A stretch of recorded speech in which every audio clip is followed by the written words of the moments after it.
무능은 실력이 없는 것이고 무기력은 의욕이 없는 것입니다. 실력은 있는데 의욕이 없다면 어떤 일도 일어나지 않고요. 실력은 없는데 의욕만 있으면 모든 일을 망칩니다.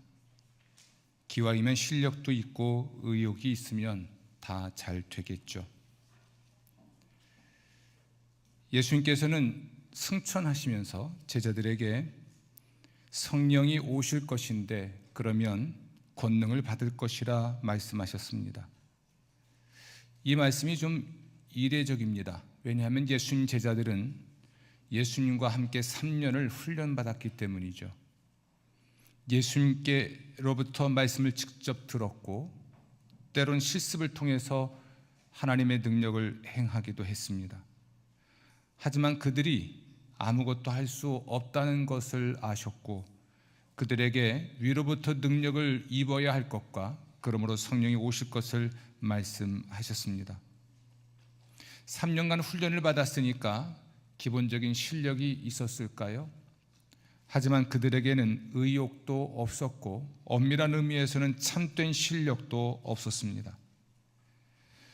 실력도 없고 의욕도 없는 사람이 교회 지도자가 되면 그것은 그 교회의 재앙일 것입니다. 교회만이 아니죠. 회사든 국가든 실력도 없고 의욕도 없는 사람이 지도자가 되면 그 국가도 그 회사도 온전할 수가 없을 것입니다. 재앙이 되겠죠. 오늘 저는 여러분에게 그리스도인의 능력, 실력에 대한 말씀을 드릴 것입니다. 귀담아 듣고 기왕이면 능력도 있고 그러니까 실력도 있고 의욕도 있는 하나님의 사람들 되시기를 주 이름으로 축원합니다. 예수님은 인류 구원을 위해 꼭 필요한 하나님의 일을 사망과 부활을 통해 완성하셨습니다. 그리고 승천하셨죠. 지상 사역이 끝날 무렵 예수님은 성령의 강림에 관하여 여러 차례 말씀하셨고 부활 후에는 그리고 40일 후 승천하시기 전에는 성령의 강림을 기다리라고 당부하셨습니다. 하늘로 올라가시는 예수님의 모습을 목격한 제자들은 예수님의 당부대로 갈릴리 곧 그들의 삶의 터전이 있는 곳으로 돌아가지 않고 예루살렘으로 돌아갔습니다. 그리고 예수님과 마지막 식사를 했던 그 다락방에 올라가 성령의 강림을 기대하면서 오로지 기도에 힘썼습니다. 그날 그곳에 모인 사람은 대략 120명쯤 되었는데요. 기도회를 시작한 지 열흘 만에 곧 오순절 날에 성령이 강림했습니다. 사도행전 2장 1절부터 4절 말씀은 성령 강림에 관한 사건을 기록한 것인데요. 이렇게 기록되어 있습니다. 호련히 하늘로부터 급하고 강한 바람 같은 소리가 있어 그들이 앉은 온 집에 가득하며 마치 불의 혀같이 갈라지는 것들이 그들에게 보여 각 사람 위에 하나씩 임하여 있더니 그들이 다 성령의 충만함을 받고 성령이 말하게 하심을 따라 다른 언어들로 말하기를 시작하니라. 아멘. 성령이 강림하셨을 때 예수님의 제자들은 전에는 전혀 경험할 수 없었던 것들을 경험했습니다. 급하고 강한 바람 같은 소리를 들었고 불의 혀같이 갈라지는 것을 보았습니다. 그리고 그들은 단 한 번도 말해본 적이 없는 다른 언어, 그것이 방언이든 혹은 외국어이든 그 언어로 말하기를 시작한 것이죠. 그들이 경험한 것과는 달리 그들에게는 놀라운 변화가 시작이 되었습니다. 무엇보다도 그들은 예수님만이 세상을 구원하고 다스리실 주와 그리스도이시라는 것을 확신하게 되었고 어떤 협박에도 굴복하지 않고 예수님에 관하여 증언했습니다. 나면서부터 안진뱅이 된 사람, 못 걷게 된 사람을 치료하거나 많은 사람에게 붙었던 귀신을 쫓아내기도 했습니다. 그들은 참으로 예배하는 자, 영으로 예배하는 자가 되었고 배움에 헌신할 수 있었고 헌금을 통해 가난한 성도들을 도울 수 있게 되었습니다. 이러한 변화의 시작은 성령의 강림 때문이었습니다. 초대교회는 성령의 충만함을 받은 후 놀라운 주력과 활력으로 전진했습니다. 그러니까 실력도 갖췄고 의욕도 있었고 능력도 있었고 활력도 있었습니다. 성령의 능력이 그들과 함께 있었기 때문입니다. 존 스토트라고 하는 분은 사도행전 2장 42절부터 47절의 기록을 살아있는 교회의 표지로 삼았습니다. 저는 따라서 이 말씀을 살아있는 그리스도인의 표지로 삼고자 합니다. 그 의미를 오늘 다 설명하려고 하는 것은 아닙니다. 오늘 제가 여러분과 나누고자 하는 것은, 그러면 우리는 어떻게 성령의 권능으로 살아있는 그리스도인이 될 수 있을지를 말씀드리려고 합니다. 귀담아 듣고 여러분 모두가 초대교회 성도들처럼 또 예수님이 바라시는 대로 위로부터 능력을 덧입은 사람, 곧 살아있는 그리스도인이 되시기를 주의 이름으로 축원합니다. 우리가 성령의 권능으로 살아있는 그리스도인이 되려면 첫 번째로 헌신해야 합니다. 예수님은 자기에게 제자로 헌신된 사람에게 성령을 주실 것을 약속하셨습니다. 사도행전 5장 32절인데요, 하나님이 자기에게 순종하는 사람들에게 성령을 주셨다. 아멘. 그러니까 성령이 강림했기 때문에 순종한 것이 아니라 순종했고 순종하려는 사람들에게 성령을 주시는 것입니다. 이것은 매우 낯선 이야기가 될 수 있습니다. 왜냐하면 우리 시대는 하나님의 은혜를 소비하려고 하는 이기주의 시대이기 때문에 그렇습니다. 하나님께든 교회에든 이웃에게든 자신을 헌신한다는 것은 받아들일 수 없는 시대이기 때문인 것이죠. 이기적인 그리스도인, 오직 자신의 필요를 찾고 그것이 채워지기만을 갈망하여 교회당을 찾아오거나 예수님을 신앙하는 사람들은 절대로 성령 충만할 수가 없습니다. 성령 강림의 목적을 예수님 말씀하시기를 성령 임하시면 너희가 권능을 받고 내 증인이 되리라 라고 말씀하셨기 때문에 그렇습니다. 예수님의 증인이 되려는 사람, 또 예수님의 증인으로 살아가는 사람, 예수님께 순종 헌신한 사람, 교회에 순종 헌신한 사람, 또 그렇게 하려는 사람에게 하나님은 성령을 보내시고 성령의 권능으로 무장시키실 것입니다. 어느 한 성도의 고백을 들어보십시오. 이번 주일에 나는 나의 모든 삶을 주님께 헌신했습니다.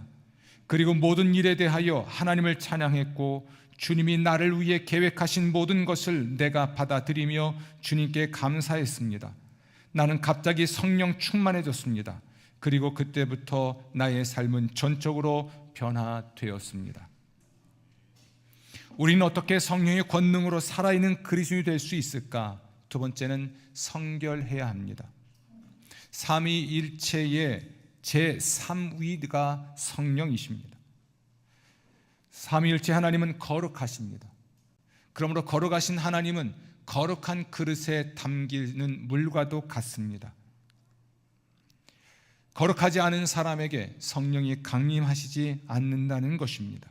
물론 성령이 강림하시면 그를 거룩하게도 만드시지만 근본적으로 우리가 우리 죄를 회개하여 예수의 피로 용서받지 않으면 성령이 강림하고 성령으로 충만해질 수가 없는 겁니다.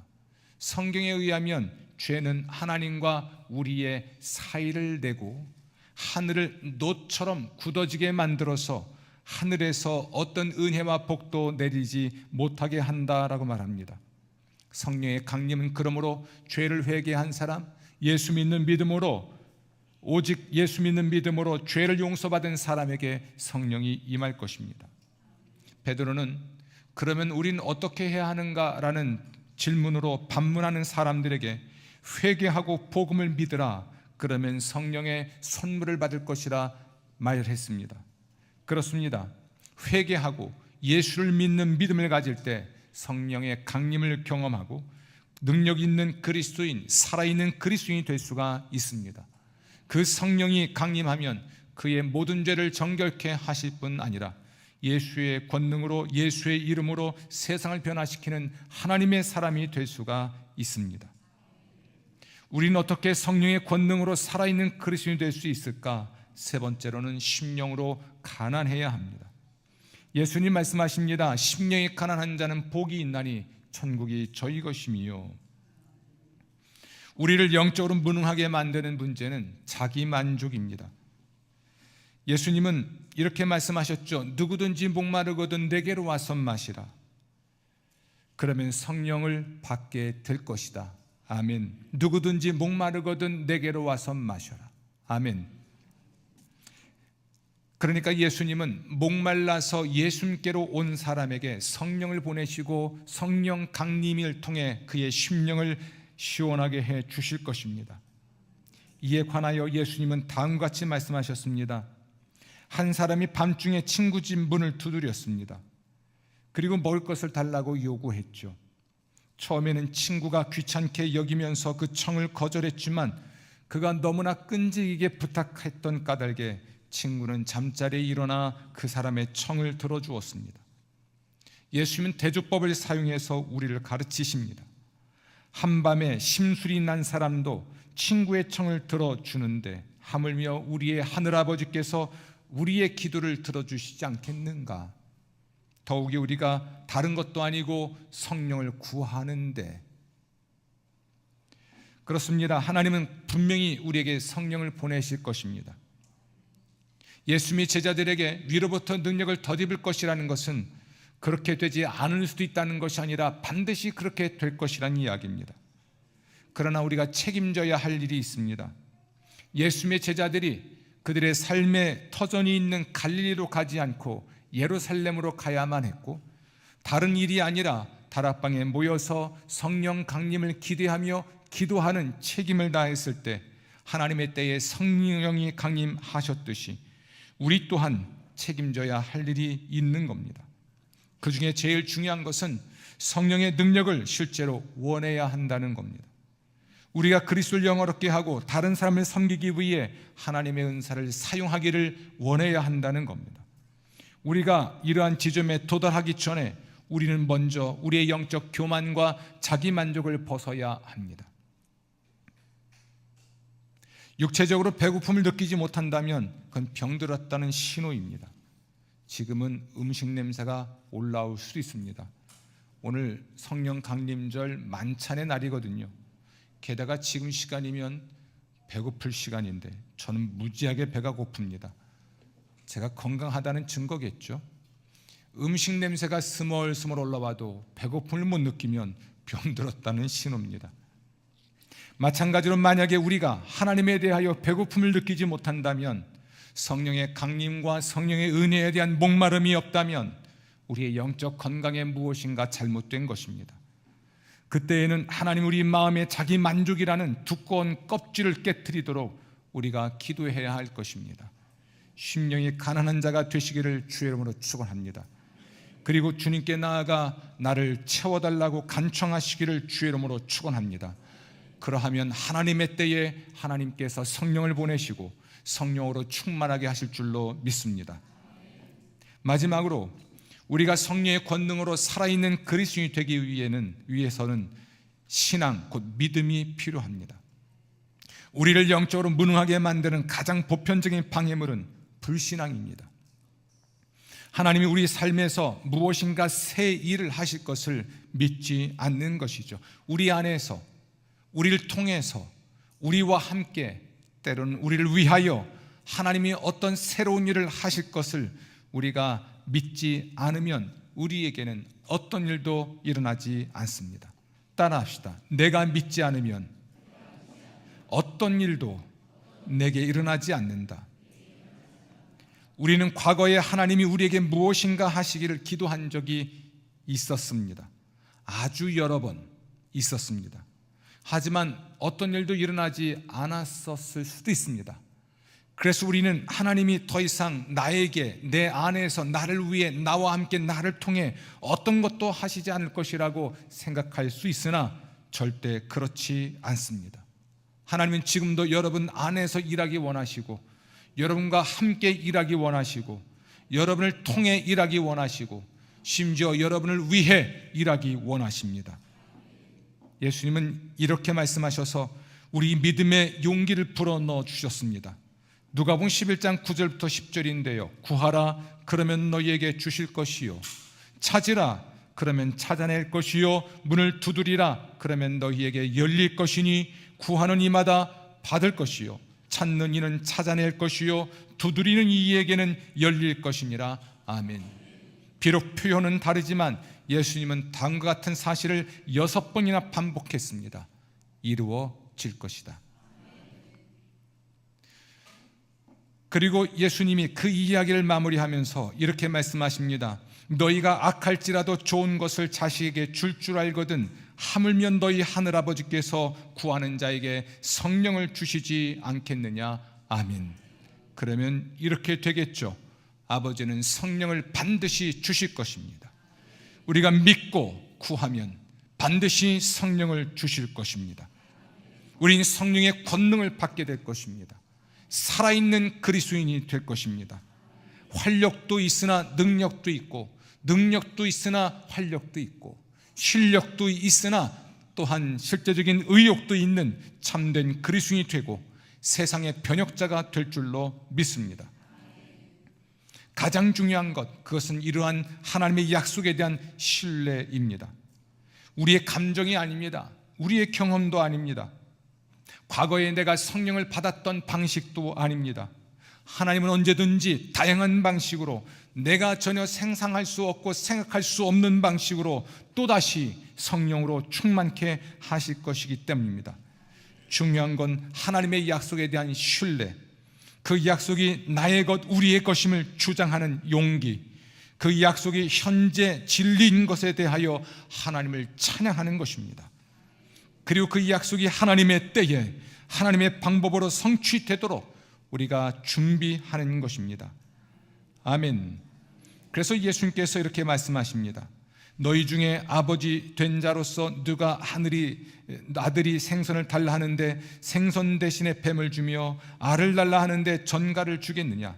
너희가 악할지라도 좋은 것을 자식에게 줄 알거든 하물며 너희 하늘 아버지께서 구하는 자에게 성령을 주시지 않겠느냐. 아멘. 이 말은 구하는 자에게 성령을 주시지 않을 수도 있다는 말이 아닙니다. 구하는 자에게 반드시 성령을 주신다는 약속입니다. 이 약속을 믿고 기도하십시오. 하나님의 시간을 기다리십시오. 하나님이 성령을 보내시고 여러분을 권능 있는 그리스도인으로 만들어 주실 것입니다. 성경의 명령은 너희는 계속해서 성령에 의하여 충만하라라는 것입니다. 오늘날 많은 사람들이 추억을 먹고 사는 것 같습니다. 과거에 한번 예수를 만났던 경험과 과거에 한번 성령의 충만함을 받았던 경험, 단 한 번의 경험으로 평생을 사는 것 같습니다. 그때의 성령의 충만함으로 일정 기간, 아주 짧은 기간 동안 자신의 평생을 놓고 보면 너무나 짧은 순간과 같은 그 시간에만 헌신하였을 뿐 그 이후에는 아무것도 어떤 것도 하지 않으면서 마치 본인이 성령 충만한 사람인 것처럼, 본인이 참된 그리스도인인 것처럼 착각하는 것 같습니다. 성경의 명령은 항상 오늘 현재 성령의 충만함을 받으라는 것입니다. 과거의 추억은, 과거의 기억은 오늘 내가 성령에 대하여 목말라 하고 성령 충만을 위해 기도할 동기부여는 될 수 있으나 그것이 여러분들에게 계속된 성령 충만함을 결코 절대 보장하지 않습니다. 은혜는 오늘 받는 것입니다. 성령 충만은 오늘 받아야 합니다. 어떤 경험이든 우리는 하나님의 성경과 사랑에 대하여 우리 마음을 완전히 열어놓는 것, 곧 믿음을 갖는 걸 두려워하지 않아야 합니다. 제임스 박스터의 말입니다. 우리는 이것을 보다 더 단순하게 말할 수 있는가? 사랑하는 사람들은 자기의 사랑을 표현하는 많은 방법이 있겠지만 두 가지만큼은 누구에게나 공통적이다. 하나는 나는 당신을 사랑한다 라고 말하는 것이고, 또 하나는 입맞춤이다. 나에 대한 하나님의 말씀을 핵심으로 요약한다면 그것은 사랑이다. 하나님이 우리에 대한 자기의 사랑을 표현하는 방법은 둘이다. 하나는 나는 너를 사랑한다 라고 말씀하는 것이고, 다른 하나는 입맞춤이다. 하나님의 입맞춤은 곧 성령 안에서의 세례가 아닐까? 그것은 단순히 내가 입맞춤을 받는 것에 해당하는 경험을 갖게 하는 것이다. 요한 웨슬리는 자신의 성령 경험을 이렇게 표현합니다. 나는 이상하게도 뜨거운 마음과 놀랍게도 차가운 머리를 가지고 있다. 이 차가운 머리로 나는 안전하게 활동하는데 확신 있는 근거를 발견하고 여타의 다른 사람에게 개방적일 수 있고, 대화를 이끌고 문제를 깊이 탐구하고 위원회를 설립하고 지도자 훈련을 계획하고 논문을 발간하고 기타 등등의 연구를 한다. 정말 성령으로 충만하여 예루살렘 거리로 뛰쳐나가 다른 사람들에게 이 방법을 가르쳐주고 싶다. 차가운 머리가 뜨거우면 정신병자가 된 겁니다. 졸업을 앞두고 제 신앙의 은사였던 최재선 목사와 홍관옥 사모가 저를 위해 기도해 준 일이 있습니다. 대학을 졸업하는 기도학생연합회 형제 자매들이 함께 모인 자리에서 제게 안수 기도를 하십니다. 뭘 기도했냐면 가슴을 뜨겁게 하시고 머리를 차갑게 하소서, 이러한 부흥사 되게 하소서 기도해 주었습니다. 아직은 부흥사는 못된 것 같습니다. 여러분, 우리의 마음은 뜨거워야 하고 머리는 차가워야 합니다. 냉철한 지성으로, 그러나 뜨거운 가슴으로 주님을 섬기며 살아갈 수 있어야 하는데, 이 가슴 뜨거움이 성령의 체험일 것입니다. 성령으로 충만하면 머리가 뚜껑 열려 광신자가 되는 것이 아니라 오히려 냉철한 지성으로 이 시대를 살아갈 수 있게 될 것입니다. 교회의 위기는 권위의 깊은 수준의 위기나 교리적 신학의 위기가 아니다. 이것은 무능력의 위기이다. 그래서 우리는 오직 유일한 의지로서 성령의 내적 능력의 도움을 초청해야 한다. 누군가가 이렇게 말을 했는데요, 그렇습니다. 여러분의 위기는 권위의 깊은 수준의 위기나 교리적 신학의 위기가 아닙니다. 이것은 무능력의 위기인데요, 그래서 여러분은 오직 유일한 의지로서 성령의 내적 능력의 도움을 초청해야 할 것입니다. 이것만이 교회를, 그리고 여러분을 노쇠로부터 구출하고 무기력에서 구원할 수 있고 자기 파멸을 향하여 치닫고 있는 세상을 구원할 수 있게 만들 것입니다. 하나님은 절대로 자기 계획을, 그리고 자기 약속을 파기하지 않습니다. 하나님은 지금도 여전히 성령을 구하는 자에게 성령을 주십니다. 예수님은 하늘에 계신 아버지께 그것을 구하라고 대답하셨습니다. 누가복음 11장 13절입니다. 너희가 악할지라도 좋은 것을 자식에게 줄 알거든 하물며 너희 하늘아버지께서 구하는 자에게 성령을 주시지 않겠느냐. 아멘.